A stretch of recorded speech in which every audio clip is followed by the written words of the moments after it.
Guys this is my dream car. ये वही गड्डी है जिसमें मैंने पूंजी बैग के आप लोगों के साथ चूटे माटे लेने हैं। हाय गाइस, आज मैं आपको बताऊंगी कि मैंने अपने फ्रेंड्स एंड फॉलोअर्स को क्या क्या गिवअवेज करने हैं एंड क्या क्या ऑफर्स देनी है। ये बाइक रेडी मैंने देनी है उस फॉलोअर को जो मेरी हर वीडियो लाइक करता है, और इस गाड़ी में हमने पूंजी सिट करना है और पिकनिक मनाने जाना है, लेकिन इसके थल्ले मोरा है, अगर कोई डिग डुग पे आ तो मेरा जुम्मा नहीं है। और इस ब्यूटीफुल सेटअप पर बैठ के मैंने अपने नशेई फॉलोअर्स के साथ ताश खेलनी है, और इस ब्यूटीफुल सी गाड़ी में बैठ के मैंने आप लोगों के साथ लॉन्ग ड्राइव पे जाना है। वो लोग जो मुझे कमेंट करते हैं, मेरी वीडियोस लाइक करते हैं, उनको शेयर करते हैं, और मेरे वो प्यारे से फैंस जो मुझे कहते हैं फेस रिवील कर दो, ये सोते मैंने इनको घुमा घुमा के मारने हैं। ऐसे ही पंडों पे बैठ के हम लोगों ने यहाँ से पेट्रोल लाना है, और इस पॉइंट पे बैठ के हम लोगों ने सैर पे जाना है। लेकिन अगर रास्ते में ये पॉइंट खराब हो गया तो हमने इस कंगरुओं वाले ट्राले से एक्सेप्ट करने शुरू कर दिए हैं। जैसे ना मुझे कमेंट्स में ऑर्डर लाया था कि लैंग्वेज को मिक्स ना करें प्लीज, और अलग अलग लैंग्वेज में वीडियोस बनाएं। लाओ फिर ਅੱਜ ਦੀ ਵੀਡੀਓ ਸਾਡੀ ਮਾਂ ਬੋਲੀ ਜ਼ੁਬਾਨ ਪੰਜਾਬੀ ਚ। ਯਾਰ ਪੰਜਾਬੀ ਬੋਲਣਾ ਮੈਨੂੰ ਵੀ ਪਸੰਦ ਹੈ ਤੇ ਗੱਲ ਇਹ ਨਹੀਂ ਕਿ ਮੈਂ ਪੰਜਾਬੀ ਵਿੱਚ ਵੀਡੀਓ ਪਾ ਨਹੀਂ ਸਕਦੀ, ਲੇਕਿਨ ਜਦੋਂ ਮੈਂ ਪੰਜਾਬੀ ਬੋਲਦੀ ਹਾਂ ਤੁਸੀਂ ਕਹਿੰਦੇ ਹੋ ਕਿ ਆਇਸ਼ਾ ਬਾਇਆ ਦੀ ਕਾਪੀ, ਆਇਸ਼ਾ ਬਾਇਆ ਦੀ ਕਾਪੀ। ਯਾਰ ਆਇਸ਼ਾ ਤਾਂ ਹੈ ਨਾ ਆਪਣਾ ਬਾਇਆ, ਲੇਕਿਨ ਮੈਂ ਉਹਦੀ ਕਾਪੀ ਨਹੀਂ ਕਰ ਰਹੀ। ਹੁੰਨੇ ਸਾਡੀ ਪੰਜਾਬੀ ਅਸੀਂ ਬੋਲੀ ਦੀ ਇਦਾਂ ਵਾ ਯਾਰ, ਬੋਲਣ ਵਾਲੀ ਗੱਲ ਤੇ ਦੂਰ ਰਹਿ ਗਈ, ਸਾਡੀ ਪੰਜਾਬੀ ਨਿਕਲਦੀ ਹੋ ਇਦਾਂ ਵਾ। ਖੈਰ ਹੁਣ ਤੁਸੀਂ ਕਮੈਂਟ ਬਾਕਸ ਵਿੱਚ ਵੋਟਿੰਗ ਕਰਨੀ ਆ। ਜੇ ਤਾਂ ਪੰਜਾਬੀ ਵਿੱਚ ਪਾਈ ਹੋਈ ਵੀਡੀਓ ਦੀ ਵੋਟਿੰਗ ਜ਼ਿਆਦਾ ਹੋਈ ਤੇ ਆਇੰਦਾ ਫਿਰ ਮੈਂ ਪੰਜਾਬੀ ਵਿੱਚ ਹੀ ਵੀਡੀਓ ਪਾ ਕੇ पोस्ट करिया करनी है। चलो फिर पहला कुछ खा पी लेने हैं, क्योंकि तुहानू पता खादे पीते बगैर मेरे को कोई गल नहीं हुंदी। जिन्हें मैंने कमेंट किया ना कि आपको तो खाने पीने के अलावा कोई काम ही नहीं है, तो मैं कमेंट बॉक्स विचों निकल के ओदा चंडा मारनी है। हाँ जी, ते गल्लां करदे करदे असीं बर्गर तां नबेड़ ही दित्ता वा ते हुण असीं लपेटने आ शवारमे। इहदे विच मैनूं समझ नहीं आया कि उन्हां ने ट्रे दे एक साइड ते मायोनीज ते केचप पा दित्ता ते दूसरी साइड वेली रहन दित्ती कि मरो तुसीं एक विच केचप पा दो ते एक विच मायोनीज पा दो। खैर सानू कि साडा तां कंसर्न नहीं खाण पीण दे नाल। पहला मैं शवारमे नूं नंगा कीता ते इहनूं मैं मायोनीज विच गोते दवाए। खैर आ मायोनीज में दोबारा रीफिल करवा ली सी, क्योंकि हम पैसा वसूल करने का मांगता बिड़ू। खैर ਜਦੋਂ ਮੈਂ ਤਾਂ ਚੱਕ ਵੱਡਿਆ ਤੇ ਇਹ ਵੀ ਗੁਜ਼ਾਰਾ ਕਰਦਾ ਹੀ ਸੀ, मतलब कि ठीक ठाक सी। बस फिर ਆਪਾਂ ਇਹਦਾ ਟੇਸਟ ਨਹੀਂ ਵੇਖਿਆ, ਆਪਾਂ ਛੇ ਤੇ ਇਹਨੂੰ ਨਿਬੇੜਿਆ क्योंकि टाइम काफी हो जा रहा सी ਤੇ मैं घर भी वंजना सी। ये जो कमेंट बॉक्स में आके कहते हैं ना कि आप घूमती फिरती हो, खाती पीती हो, आपको कोई काम नहीं, ਮੈਨੂੰ ਕੰਮ ਬਹੁਤ ਹੁੰਦੇ ਆ। मैं टाइम ਕੱਢ के खानी पीनी ਆ, टाइम ਕੱਢ के वीडियो बनाउनी आ ਤੁਹਾਡੇ ਲਈ स्पेशल। चलो फिर इस वीडियो ਨੂੰ भी लाइक शेयर ते कमेंट कर दिया जे ते वोटिंग करना ना भूलिया जी। आज हम गए मिट्टी के भांडे लेने। I am very found of मिट्टी के भांडों में हांडी रोटी करने की। यहाँ पे 2 स्टॉल लगे हुए थे जो कि सड़क के नालों वाक्य हैं। यहाँ पे उन्होंने गुडियां स्पटोलेस भी रखे हुए थे। इन मेंस की बुटियां इनसे रुसी हुई थी और ये इनको बनाने में मसरूफ थे। ये बाजियां कड़े में पानी भर कर लेके जा रही थी। और ये इनका फर्नीचर है जिसमें ये ड्रेसिंग टेबल है, ये इनका सोफा पड़ा हुआ है, और साथ में पैन परोने के लिए कुर्सियां भी रखी हुई हैं, जहां आप कभी भी चाय पानी पीने आ सकते हैं। और ये उन्होंने तोता, चिड़िया, बिल्ली और खरगोश भी बना के रखे हुए थे। ये इनकी शीशे वाली कुंडी भी थी, और इधर मसाले पीने के लिए रंग बिरंगी कुंडियां भी रखी हुई थी,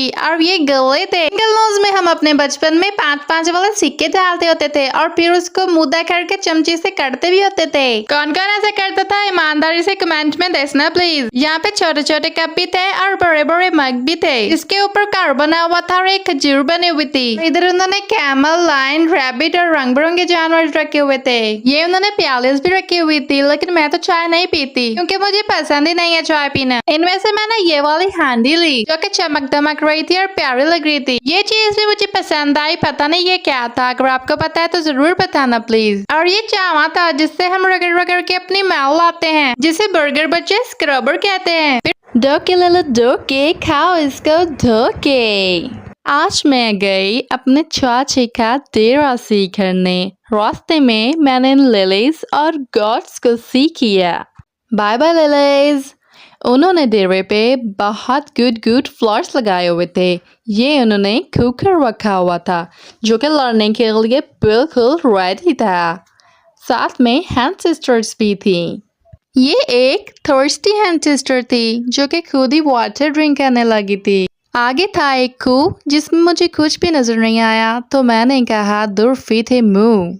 यहाँ पे उन्होंने बहुत सारी मशीनरी भी रखी हुई थी, जिसमें से मुझे सिर्फ इसका पता है, इसको कहते हैं तवे। शायद ये रोटियां पकाने के काम आती होगी, ये शायद हलवाने के काम आती है, और ये शायद स्प्रे करने के, और ये पोटैटो निकालने के लिए काम आती है, और ये शायद कुछ रुलाने मिलाने के लिए काम आती है।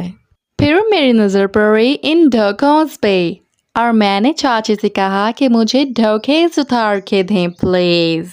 चाची ने कहा तुम पड़ा ही रहो, तुम कहीं कुएं में न डिग पैना, मैं खुद ही उतार के देता हूँ। को मीट करवाती हूँ डकी भाई और उनकी फैमिली से। ये है डकी भाई गारा ईट करते हुए और साथ में आ गई हैं उनकी डकी बहन। ये इनकी फैमिली है, उनकी फैमिली में और भी लोग हैं। ये है डकी भाई के कजन ब्रदर। बट हमारे पास ऑलरेडी टिकटॉक पे डकी भाई और डकी बहन है, तो फिर हम इनको और हमने फैन को वक्की पर ने लम्मा पाया और तिल वसौने स्टार्ट किए। ऊपर से तिलों को हिलाया जा रहा था और नीचे से तिल दिख रहे थे। फिर से इसके सारे कख परन दिख रहे थे। फिर हमें हंगर लग गई और हम ईट एंड ड्रिंक करने चले गए। कुत्ता सर को घर से भजा दिया था कि तुम पड़ा ही रहो। और यहाँ पे टोपी वाले अंकल बहुत सारी गाइस को खावा करवाते हुए लेके जा रहे थे। और यहाँ पे ये आंटी सिर पे मंजी छुके लेके जा रही थी। मे भी ये देसी घी खाती रही होगी। फिर हम बेकरी पहुंचे। यहाँ पे बहुत सारे केक लंबी तान के पए हुए थे। ये बालूशाहियां थी और साथ में उन्होंने छोटे छोटे बच्चे भी दिए हुए थे और बहुत सारे सैंडविच भी पड़े हुए थे, जिनको देख के हमारी लाल चौड़ने लगी और हमने भी एक मोटा ताजा गोल मटोल सैंडविच ऑर्डर कर इस पे हमने केचप का कूचा मारा और नहायत मौदबाना तरीके से पकड़कर इसका चौक वड़ा। ये बहुत ही स्वाद था। ये साइज में काफी मोटा ताजा था, इसलिए हमने इसको चम्मच से खाना शुरू किया, लेकिन ये भी ढीठ था और चम्मच में पै नहीं रहा था। फिर समोसा हजूर की एंट्री हुई और ये शादी में आए हुए फुफड़ की तरह आकड़ के पए हुए थे। हमने भी इसकी आकड़ पनी और चमचे के साथ इसमें मोड़ा किया, लेकिन जिसके भी आकड़ बहुत थी ये चमचे में पै नहीं रहा था। फिर हमने भी हाथ से इसकी नुखर फन के ईट की। जी के बॉक्स को खोला तो मेरा उतला सा उते और थलला सा थल्ला ही रह गया, क्योंकि इसमें पिज्जा और मुद्दे पड़े हुए थे। फिर जब मैंने इसके स्लाइस को मुद्दा सीधा करके देखा तो ये उतने थल्लियों एक जैसा ही था। तो इसका मतलब कि ये पिज्जा सर के छोटे ब्रदर पिज्जा सैंडविच थे। और जब हमने बेतकल दफो के इसका पहला चक वड्डा तो ये हमें बहुत स्वाद लगा। फिर हमने और कुछ नहीं देखा, बस हमने फिर चक पे चक वड्डा। किसी के घर मेहमान जाने का सबसे बड़ा एडवांटेज ये होता है कि आपने बस जुतिला के मंजी के ऊपर सिट करना होता है और वन से वन्ना खाना आपकी खिदमत में पेश होता रहता है। फिर इतना कुछ खा के मैंने मूड बना दिया वॉक करने, क्योंकि मौसम बहुत प्यारा हो रहा था और क्लाउड्स ने भी स्काई पर कुछ राइड किया हुआ था, जो कि आप लोग बताएंगे। फिर मैंने टायर को घुमा के सूता, जैसे हम बचपन में खेलते होते थे। बर्गर बच्चों को तो क्या ही पता होगा। और इधर हांडी में कुकर पक रहा था। फिर हम कजन लोग थोड़ा बहुत घूमने फिरने चले गए और इधर फ्रेंडशिप डुओ बनाते हुए हमारे मत्थे एक दूसरे के बीच बजे। और जब हम वापस आए तो खाना तैयार था और मैं खाने पे कॉम्प्रोमाइज नहीं करती हूँ। Bye bye guys.